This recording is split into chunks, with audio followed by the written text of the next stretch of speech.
Today we're joined by Ben Holmes of Attic Self Storage and fellow podcast host. Even came today dressed in the Cleveland yellow. Thanks for coming. Great to have you. Following you well on LinkedIn and stuff, and very popular. I'll get there eventually when this podcast takes off and Spotify come and want to buy offers eventually.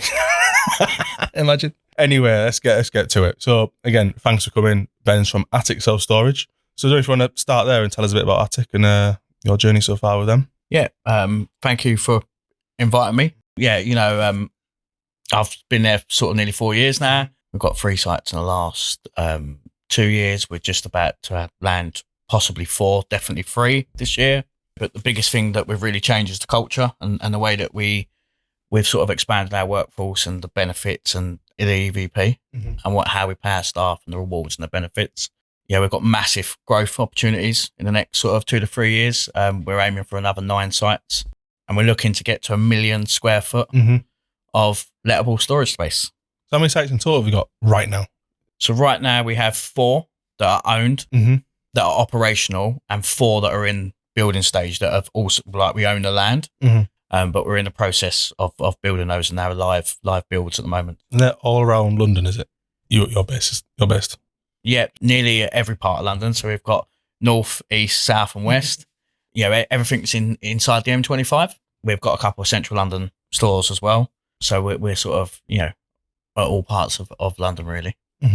So before Attic, how did you get into self-storage? So, my early careers, to be fair, I started with a DIY company, worked my way up, but then I was at Safe Store for a period of time. Storage for me is a bit like Marmite. You either love it or hate it. There doesn't seem to be a grey area. So I spent some time at Safe Store and I really enjoyed it, but I left to better my career and I've become like a regional manager. That's why I left. There wasn't the growth there. And then I got the opportunity to come back because actually I love storage. One of the things about storage that I like, no day is the same. We're dealing with different customers, and I'll take it quite seriously because a lot of people at the store of us putting their possessions in. It's a really interesting market. It's also can be very people focused because we've got smaller teams. It means that we can have a better relationship with the staff. I've managed some big units, 200 plus members of staff, and it's very difficult to know on a personal level. They become a number where. Most storage operators are sort of 2 to 4 people at the site. So Attic Self Storage, we've been doing a bit of research. We noticed very big on ESG. I think one of your sites is you do something funny with the roof and you got solar panels, etc. Do you want to go in a bit of that and why are you focused with ESG? There's a couple of reasons why we're focused. I'll start with the one that we believe is that when we go to sale, we've worked out it can range between a 1% or 5% increase in the value of the sites. Selfishly from a point of view, that is one of the main drivers for us. Secondly, it's one of our values. We want to be ethical.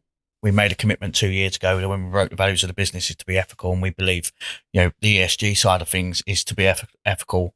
And the third thing really that's driving it is we've noticed that a lot of councils nowadays and planning committees, are asking for like biodiversity schemes or eco-friendly schemes, and also where we put like solar panels and things like that, the return that we get back on that is quite vast. So PV panels pay themselves back in roughly 4 years. That's without the additional gross at exit that you'll get because you're not paying for electric. And obviously sustainability, global warming, etc. We buy into that. We take that very, very seriously.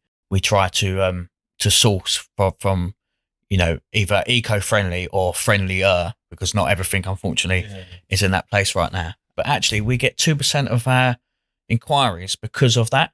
I was going to ask you that, has it affected conversion rates, been promoting yourself as a more sustainable company? Yeah, so in London, the Green Party at the last election got the most votes they've ever had, the most percentage share, just over 3% in London. It's the highest they've ever been. I think more and more people start talking about it, and we do a questionnaire when people move in. That's one of the questions they're asked. And since the last maybe 2 years, more and more people are saying that they're joining us because of that. Something that's very interesting is more and more business customers are being pushed as well.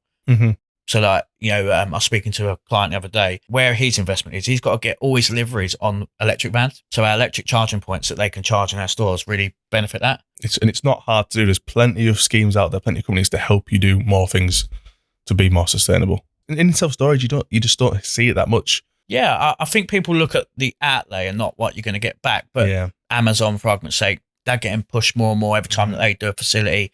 Tesla, they're getting pulled. So as the big players are, getting pushed for logistic buildings to become more friendly, I think it will eventually trickle down to others. And there will be a massive benefit there. I think there'll be a really negative to try and sell a portfolio maybe in the next decade or two, definitely in my lifetime, where if you're not sustainable enough, you're going to become a hard business to market and sell, not necessarily from a revenue point of view, but from an investment point of view.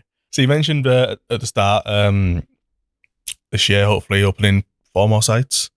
How do you go about discovering these new locations? Is there a process? Do they just pop up and you find them? So we target by area, not necessarily just London. So we will look at like population, and other stuff in an area, and we'll identify a few key areas at a time that we want to go after. And we'll reach out to agents or other property companies or other businesses that we potentially could buy. Mm-hmm. And we try to streamline it to like a close-knit area, especially being in London. I think it's a little bit different in London. So maybe outside, you might have 20, 30 miles between facilities outside.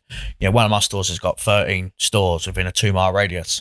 Some of the key things we'll look at, I can give those away because they're pretty simple, but how dense the area is populated, what the rental market is, and what the space, the average size of home is. We have identified that the smaller the average size of home, the more people use storage in that area historically because they need secondary bedrooms or space. We do also look at how many people are working in that area to try and ascertain, potentially the available spend. Yeah, that makes sense. Have you ever considered any container storage sites? I know you're all indoor. Obviously, we sell containers and we love a bit of container storage. Ever considered it? We have considered it. We've got a little bit of a space now that potentially we can do that on. I was surprised that how much profits available in container storage. And I would say, if I was going to start a business today, that's where I would start. I'd have to start there because I couldn't afford a freehold or an indoor property. Have I personally considered it? The answer is yes. I don't think our brand will go down that route in terms of where we see our brand going, but never say never. But I do think, from a perspective of starting to get into the storage market, if you was going to start a brand today, that it would be a really, really good place to start. Yeah, we were talking before, weren't we? I think London's kind of its own silo. How do you think storage differs in London compared to other areas? I think churn rates in London is very different to the rest of the UK. One, there's a lot more choice, so that you can get deals quite often, introductory offers that sort of come in. Also, the demographic is different. So if you look at some demographic data, obviously the further up you go from us, the demographic changes vastly. And also, I think that it's become a little bit more price conscious outside London. I think we can get away with a bit more different pricing. I think the more you go up because of, maybe the disposable income or the lack of competition, actually, I think that prices sort of stay very, very, very stagnant. Speaking of people outside London, I do think actually it's harder to market outside London because the awareness isn't there. One of the advantages we got in London, it's a well-established industry. So a lot of people are more aware of storage in London because they see it and there's more there in a condensed area. I drive around and you see the sites alongside dual carriageways sticking up. They are a bit more visible than round here, for example. You have to drive to find them, but in London, you almost stumble across them wherever you go, really. And the other thing that particularly storage in London does well is student accommodation. We do see some really big peaks, more than the rest of the country. During student season, some of my sites can really peak up quick that we completely sold out of certain size units because of that. Why that happens in the rest of the UK, I don't think you see such of the big swings. The other thing that we've identified recently is London's sort of behind swings. Like the COVID boom sort of come to London later than the rest of the country, but then it lasted longer than the rest of the country. Inflation pressures that we've had in last year appeared to hit London later on, but then it's lasting longer than the rest of the country. So we're protected in a way to some of the pressures that you get elsewhere within the UK. It's only my gut feel when speaking to peers, but that's sort of what we see, and the data suggests that as well. Mm-hmm, mm-hmm. What are some of the things you do to attract customers in London? We spoke briefly, didn't we? And I think you said you weren't too keen on Google Ads, but what other things do you do? One of the big things that we try and do is be ethical, not just from a eco-friendly. So we do food banks, charities, things like that. Mm-hmm. Last year, for argument's sake, we donated, one of our sites donated £11,000 to a food bank. So we do £5 a move in. We pick up a lot of additional advertising, and it's not stuff necessarily that's going to get a customer. It's more brand awareness. What we've really concentrated on at the moment is being known. We think that should give us sustainability in terms of additional inquiries. I know the world's moved on, but like leaflet dropping, we still do that. And actually we get a benefit from that. I opened up Beckton, and we was down the local market, handing out leaflets out, talking about Attic, talking to the local traders. What can we do? How can we support them? What's the charities here? And really getting stuck in the communities. And we do that by speaking to people. Yeah. That's some really good tips there. Like flyer drops still have come up on many podcasts what we've done with. It's amazing that it still works, and it's still a very widely used tactic. Yeah, I'll give you a tip on that. I don't know if everyone does it, and I don't know what CRM, but we put a code on the leaflet, and then you put that into the CRM, and you can actually track it of how many the return on investment. Mm-hmm. There's always a big debate on what's the return on investment on a lot of marketing stuff, because some of it you just can't quantify. How we quantify that is knowing our share of the market in a local area. Mm-hmm. If that's increasing, then our brand awareness stuff's increasing. A lot of people nowadays want to know what's my return on investment. We do look at that, but we try not to look at that as well. Yes. One thing we talk about a lot is manned versus unmanned. We were talking over lunch about it as well. I don't know if you want to go into a bit of that about why you have your sites manned, and what are the benefits from that. It's really a tough question, because I still wrestle with it, is the truth. I wrestle from my bottom line. Sometimes if I model a store out that, it can look quite more profitable by having unmanned, right? So we 4-man our sites as well. So we have very limited lone working. And the reason we do that is 1, for mental health and well-being of the staff, 2, for service. And we gain more customers by the service. I think that sometimes in the industry, we don't talk about a sale enough. We talk about marketing, is it the right site, etc. But we don't actually talk about the sale and the people. What I'm really a big advocate of is the sale process, and going through that and getting the right team members and enough team members to service the inquiries coming in. For example, we do NPS. For anyone that doesn't know what NPS is, it's Net Promoter Score. It's done by an independent company. They get sent every move in that we do. We don't tinker with them at all. It automatically runs from our CRM to them. Last year, we achieved a positive plus 80, a positive 80% NPS that is in World Elites in the top 1%. There's some of the questions that we asked is 6 out of 10 of our customers moved in based on service. I knew it was going to be large, but it's bigger than I thought it would be. So the payoff for that, for me, speaks for itself. The other thing is, I think if you go to, my opinion, it's not necessarily fact, it's how I see it. If you go to unmanned sites, you're just becoming a price war. The negative effects of that is you could be competing with 3 or 4 unmanned sites locally, and you just keep dropping your price every month to become the cheapest. Our brand doesn't want to do that, and I don't want to do that. But it is a lot about mental health. I can't stress that enough. Lone working can be demoralizing. It can be absolutely demoralizing. So by having someone there and manning it, and having 4 people does really, really help. Yeah, that's really good.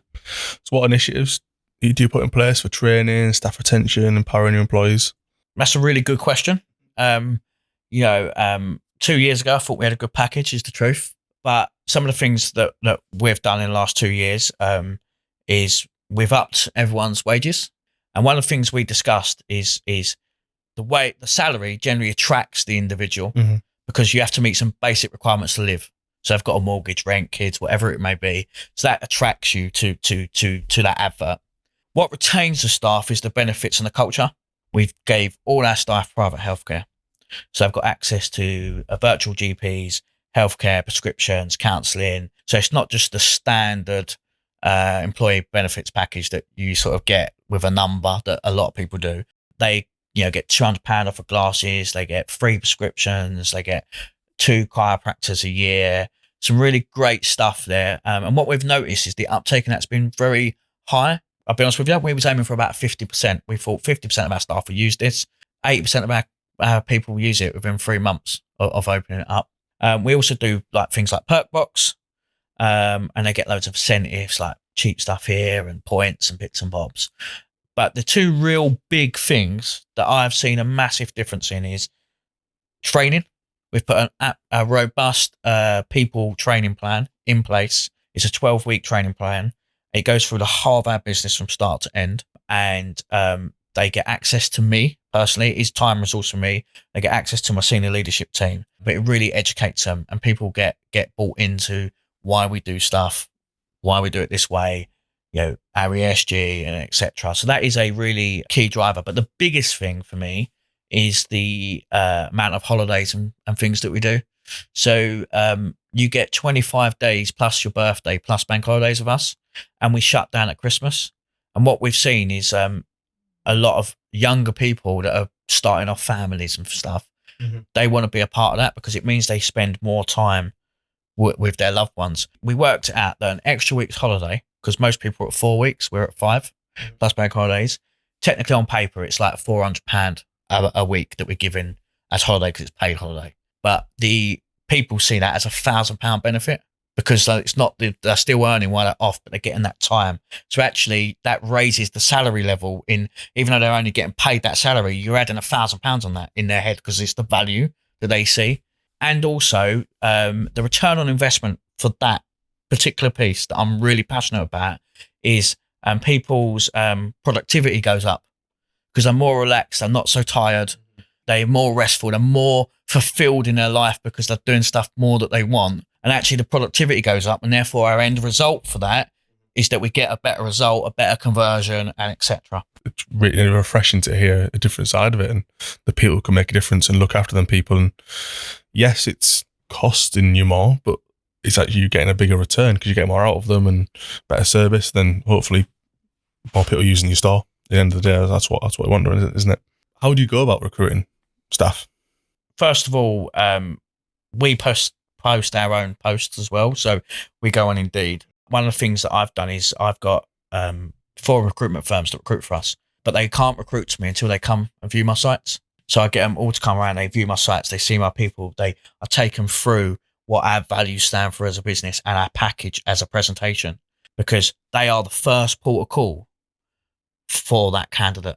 I think that people see us as maybe a dirty, dingy warehouse still. They don't necessarily know what storage is. Unless you've used storage, it's not really as well known as some of the other industries. So I like my recruiters to sell it, but I also want them to believe in it. So I get them to come and see it, and they can actually see what we produce, see the sites that we're different, buy into the vision, buy into our values. So when they're talking to a candidate, they can sell that. The next part is that I think to recruit great talent is the speed.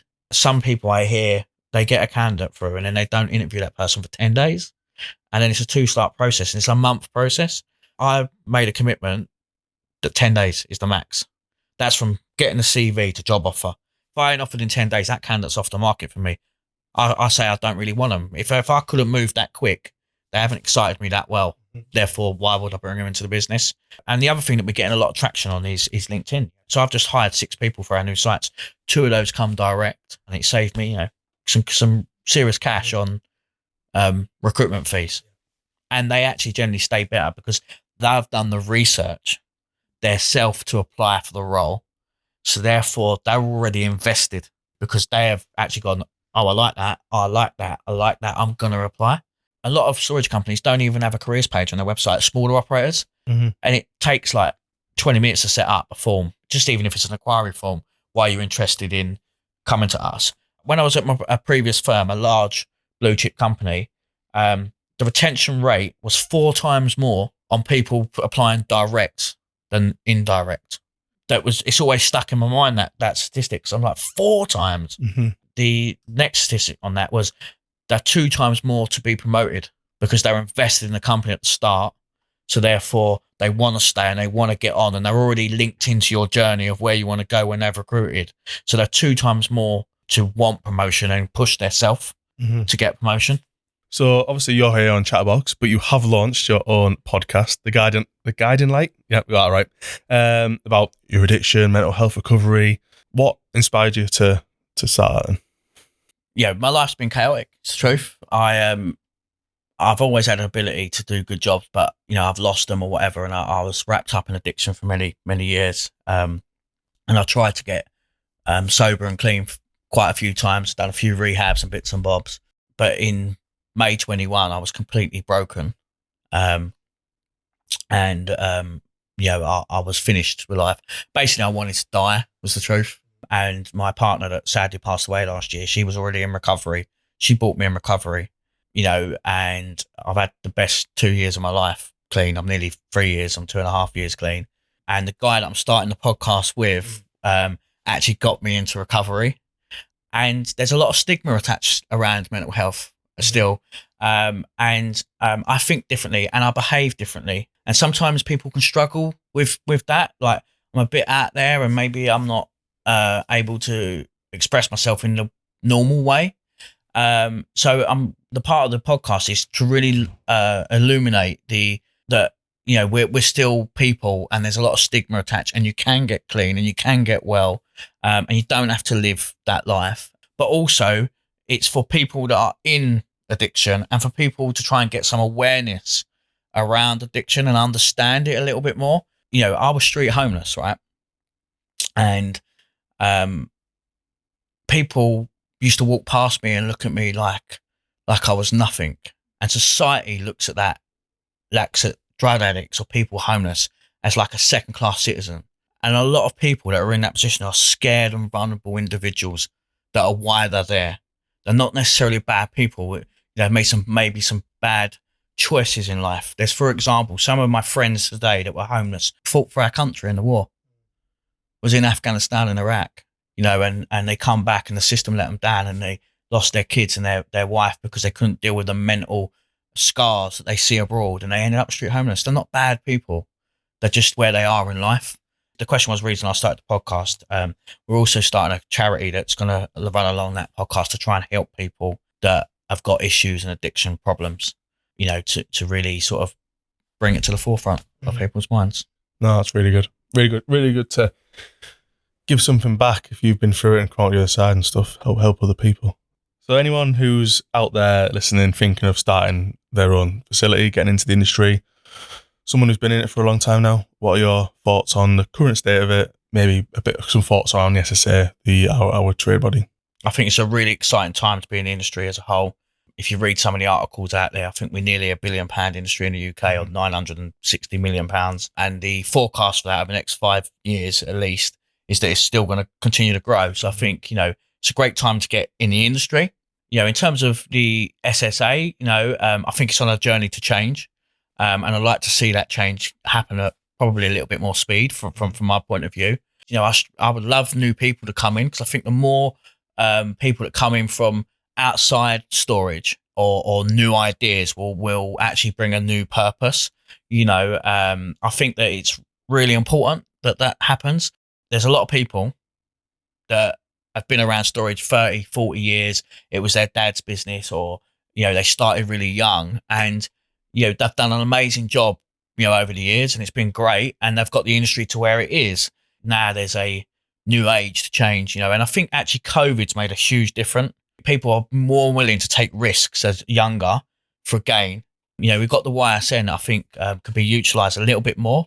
I think that should be more tailored for how to start your business, and put a bit more support around that, because people that are in, under 40 today, in the next decade or two, they should be the CEOs of the bigger players in the country, or if they've started their business, be, a 40, 50, 60 site business in the country. So I think there's some really good opportunities around that, really. Yeah. And I would like to see, some members take more of a positive approach to change. Mm-hmm. We had a touch on about CRMs and bits and bobs, and it's great to see people come into that space. They may not get it right now, and it may not even be the product that we need, but by making that change, it means that people will change with it. I want someone to come in the industry. So if you're out there now and you're thinking about coming, I want someone really quirky, really out there, completely left field to come in, because I think it'll change a lot of people's views,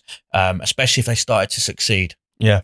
So top tips for someone who's already in self-storage, maybe a bit stagnant, looking to get to that next level, maybe looking to expand. What are some of your top tips? Understand your business. What I mean is I think that some people that have been around a while have potentially lost sight of their customer trends today because they've been out of selling that customer. So I think it's go back to basics. Spend some time on the front desk with your team and understand the current trends and what our current customer needs or what you haven't got, because you'll hear it firsthand. For me, I'd look at brand awareness. Where's my brand sit? What am I trying to achieve? And the biggest tip that I've done recently is I checked all my competitors and I've made it a mission to have 2 USPs that no one else has, so that we are different, to make a customer want to come to us over than someone else. And that is a really key thing that I think's a great tip. And, if you're looking to expand, I think it's really important to find out sort of, what everyone else is doing. I will challenge every CEO out there to spend a week in their busiest store on the front desk and see that over the last 10 years that I've been away from the desk, what's changed, because it's changed immensely. And they'll say, yeah, but we do it like this. And then I say, okay, well, this is what I'm seeing. When did you last move a customer in? They go, 2012. I go, okay. Well, in that time, we've had 2 wars, we've had COVID, we've changed from insurance to store protect. I think it's about 11% more facilities in the last 8 years that we've had. Actually, there's a huge amount change. And I won't tell the industry, but it's one of the industries I come from, and they've seen a huge change. And a CEO done 2 weeks in equivalent to his front desk. And he made some huge changes because his business, in his words, was archaic and too old for what they were trying to achieve. Some really good insights there, Ben, and different viewpoints on how you can run a self-storage facility. It's just it was really, really interesting. I think anyone listening is going to take some really good stuff away from it. The ESG stuff and sustainability stuff as well, all really good. So, thanks for coming. Looking forward to seeing your next couple of podcasts coming as well. It'll be great sometime to pop into one of your attics as well and have a look around and see how you do it for just our learning. It'll be really, really good. Great. Thanks for having me. Fantastic for having me. Smashed it. It's been a pleasure. Chatterbox was brought to you by Cleveland Containers, the UK's leading supplier of new and used shipping containers and the largest supplier to the container self-storage market. If you're looking to enter the self-storage industry or streamline and expand your current site, talk to us about Box Plus, our one-stop service that can provide you with everything you need to set up and run a simple, remotely operated and profitable self-storage business.